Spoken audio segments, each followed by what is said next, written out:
kalau misalnya ada ya di persidangan, aku bakalan buka semuanya tentang rekaman. Itu suara aku, tapi suaranya yang lengkap harusnya 10 menit. Kok kau tahu rekamannya 9 menit? Aku aja nggak tahu rekamannya 9 menit.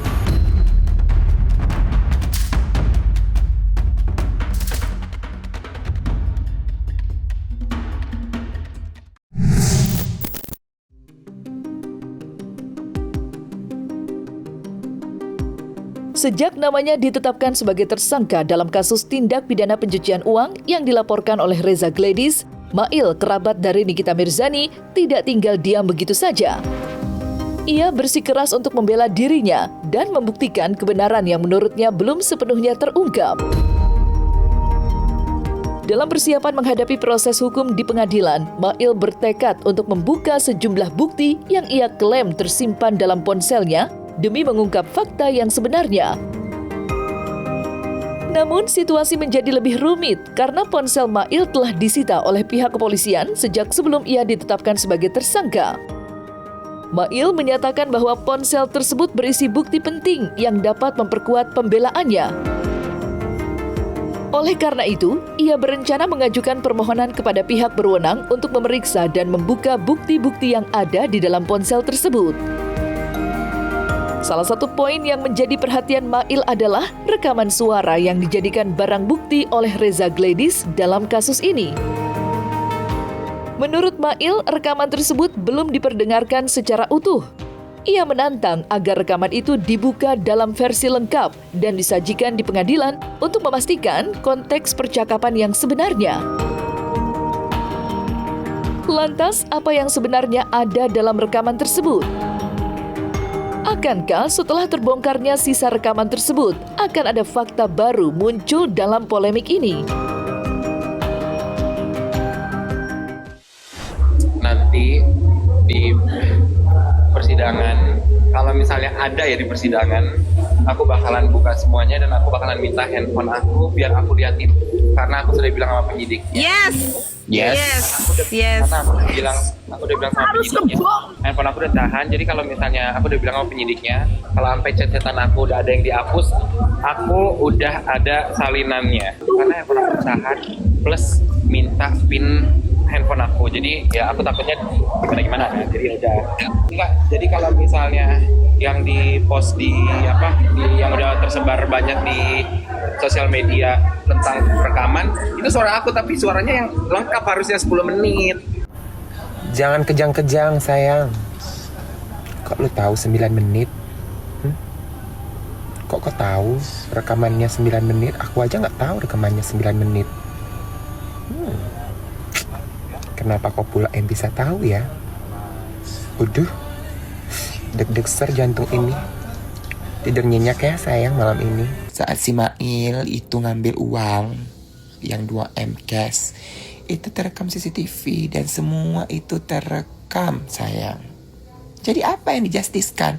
Kepala otak kau? Hah? Tengkorak kau dibelah, dilihat situ ada justice nggak di dalam tengkorak kau? Yang pelapornya bilang, nggak apa-apa Kak Mail, sebut aja, minta sebut ajanya itu nggak ada.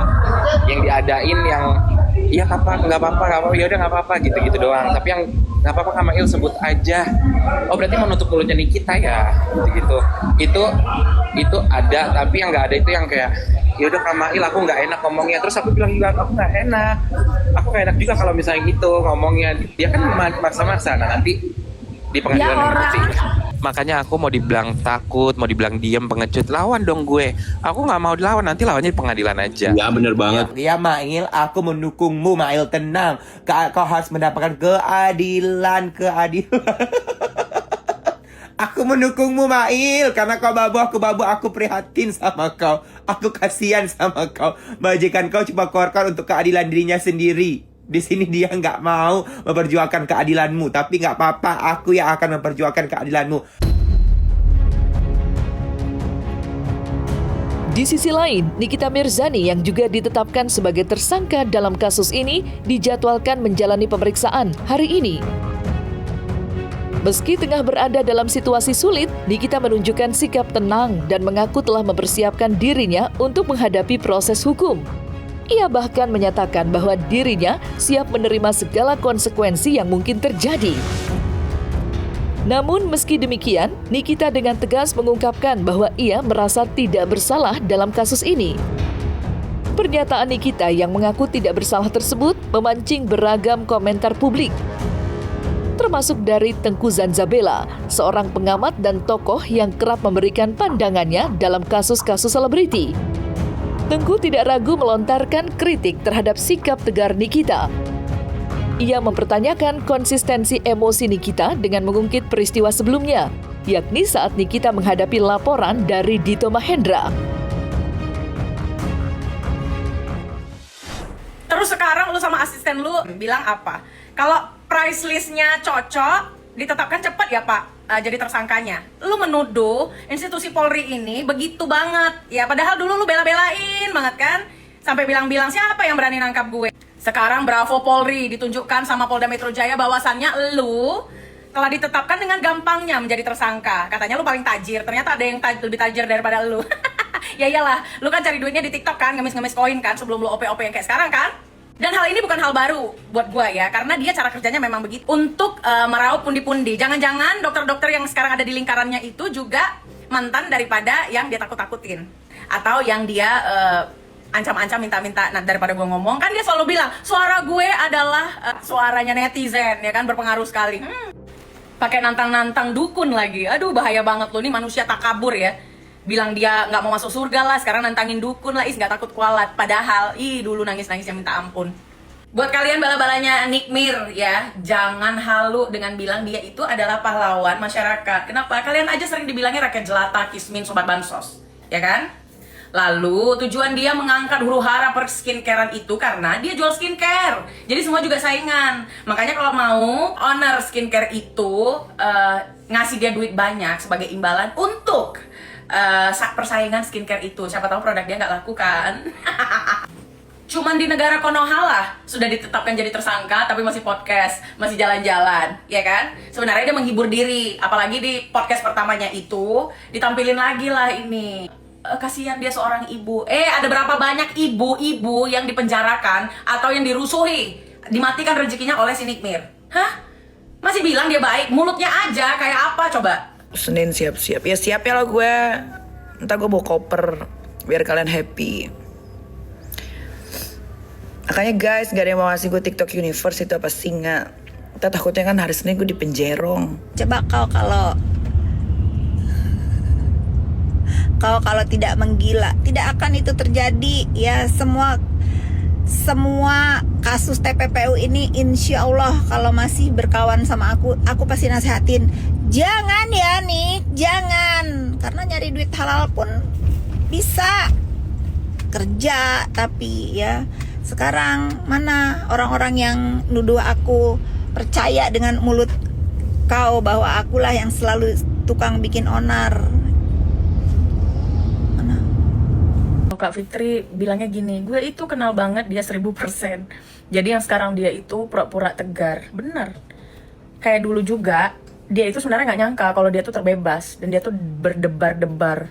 Yang dulu aja ITE dia ketar-ketir kan. Apalagi yang sekarang, nih bukti videonya. Ini tandanya kalau dia itu shock banget. Dia nggak nyangka kalau dia tuh bakal bebas. Untung aja Dito Mahendra nggak datang. Kalau datang, wah dalam. Tapi kalau yang kali ini kan beda. Lagian kok bisa ya orang minta penundaan tapi dia podcast sana sini, nyanyi-nyanyi sana sini, live streaming, gimana ya?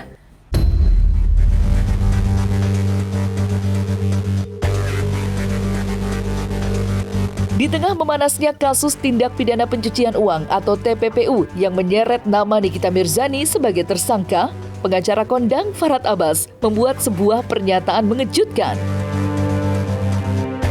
Dalam ucapnya, Farhad mengaku siap menjadi pembela bagi Nikita jika jasanya dibutuhkan. Pernyataan ini sontak menarik perhatian publik, mengingat hubungan antara Farhad dan Nikita yang selama ini dikenal tidak selalu harmonis. Aku hanya minta supaya polisi di tengah-tengah saja gitu. Jangan juga terlalu memberatkan, karena Niki menyatakan bahwa ini adalah uang yang diberikan gitu. Masalahnya kan hanya kebesaran aja 4 miliar. Nah, dia bukan pengacara, dia bukan yayasan, dia bukan juga ada kaitan langsung, hanya memilih pengetahuan atau mungkin kerjasama dengan beberapa orang untuk mereview produk tersebut. Dapatlah kesalahannya, harusnya lapor. Kalau saya jadi Nikita Mirzani, saya lebih baik melaporkan menyelamatkan jutaan orang daripada mendapatkan uang senilai itu. Ya mungkin dia akan diberi prestasi. Kalau dia butuh uang kan orang-orang yang terselamatkan kan bisa dicegah dan Tuhan akan memberi dia rezeki jauh lebih besar. Nah, tapi terlepas dari itu saya nggak tahu apakah memang ada, saya nggak bisa mencampuri penyidikan gitu. Tapi yang jelas tidak mungkin orang membayar 5-4 miliar kalau nggak punya salah atau punya hubungan sebab akibat. Jadi tidak boleh juga udah dibantu orang. Saya dengar itu omset orang itu 2 bulan tidak jualan dan turun. Penjualan dari 50M turun ke 5 miliar akibat komen Niki. Tapi setelah Niki dapat uang dan komen baik-baik naik lagi. Nah, mungkin dia menggunakan cara-cara yang tidak benar dengan cara-cara seperti buktinya DPR malah menegur dan menasihati mereka gitu. Mudah-mudahan polisi bisa bijak dan ya namanya Nikita Mirzani kan, ini kan suatu goncangan besar. Kalau saran saya nih, kamu nanti diperiksa, bawa aja uang 4 miliar. Ini uangnya ada Pak, bukan memeras gitu. Saya yakin polisi nggak akan tahan kamu. Tapi kalau kamu berdebat mengatakan begini-begini, pasti polisi tangkap, tahan, dan kamu dilempar ke pengadilan, nanti kamu membela diri di sana. Saya tidak katakan bahwa dia itu akan bersalah atau dihukum, tapi yang jelas ada hubungan sebab akibat gitu. Ya itulah namanya kalau perjanjian dalam kejahatan. Kalau misalnya berjanji orang pemain judi saling berpinjaman uang main judi baru melaporin polisi kan nggak bisa. Harusnya orang yang punya kesalahan dengan orang yang meras juga nggak bisa juga lapor polisi, ya kan? Karena mereka melakukan perjanjian. Jangan libatkan dia, silakan dia lapor atau gugat ke pengadilan perdata. Ya kamu kan sudah tahu uang kamu 4 miliar tinggal gugat rumahnya Niki. Kalau perlu nanti disita rumahnya diganti kalau kamu menang. Tapi kalau kamu kalah ya itu namanya perdata. Karena ceritanya sepihak gitu.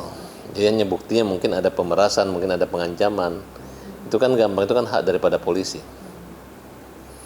Nah, ada kasus, tapi kan kalau kasus-kasus yang berat bukti pembuktiannya perlu waktu. Kalau itu kan tidak gitu. Tapi saya rasa bisa kok. Banyak kok orang tiba-tiba bisa membuktikan, perlu digelar lagi dan nanti perlu analisa lagi. Ya menurut saya Niki udah merasa sih. Merasa itu kan ada tinggal diganti A kan jadi meras ya. Betul. Kamu merasa atau merasa kan? Kalau kamu udah merasa ya supaya tidak kehilangan A-nya jadi meras ya selesaikan baik-baik. Tapi masyarakat tahu bahwa Nikita uang 4 miliar terlalu kecil produk untuk mencapai kuantiti pendapatan omset daripada suatu usaha. Niki jalani aja, cuma maksud saya kan dikhawatirkan kan, karena untuk dia mendapatkan uang sebanyak itu. Tapi menurut saya gini, kalau di dunia media sosial itu dapat uang tuh mau Niki dapat 1 triliun kan bukan kejahatan, bukan pidana. Ya, dia bisa menyangkut kuota atau viewersnya, ya kan durasi kuotanya, nah, atau mungkin dengan endorse dia orang dapat usaha mungkin bisa lebih dari 3 miliar. Bahkan kalau artis-artis luar negeri bisa sampai triliunan untuk iklan doang gitu. Jadi jangan kaget 4 miliar tidak besar kalau di dunia media sosial. Itu kayak uang gula-gula, kecuali orang ini jualan bakso kemudian diperas 4 miliar. Kalau omsetnya nanti kita periksa, kita audit aja berapa penghasilannya. Kalau 4 miliar wajar dia memberi 4 miliar terhadap kita. Nah, jadi maksud saya Pak Polisi jangan juga kacamata kuda dengan kita lihat pandangan mana mungkin ada hubungan sebab akibat sehingga kenapa seperti itu gitu. Kayak contoh misalnya dalam buku Kama Sutra kan diajar bagaimana menggoda istri orang, tapi pesan moralnya bukan bagaimana kita mengganggu istri orang, tapi bagaimana para suami bisa bisa menjaga istrinya jangan sampai diganggu orang. Nah, harusnya seperti itu. Nah, dengan melihat ketidaksempurnaan dengan cara yang sempurna, penyidikan ini harus proporsional, profesional dan tepat sasaran. Jangan hanya mendengar sebelah pihak, tapi didamaikan, ada namanya restoratif justice, bukan ditahan atau dengan mencari kelemahannya.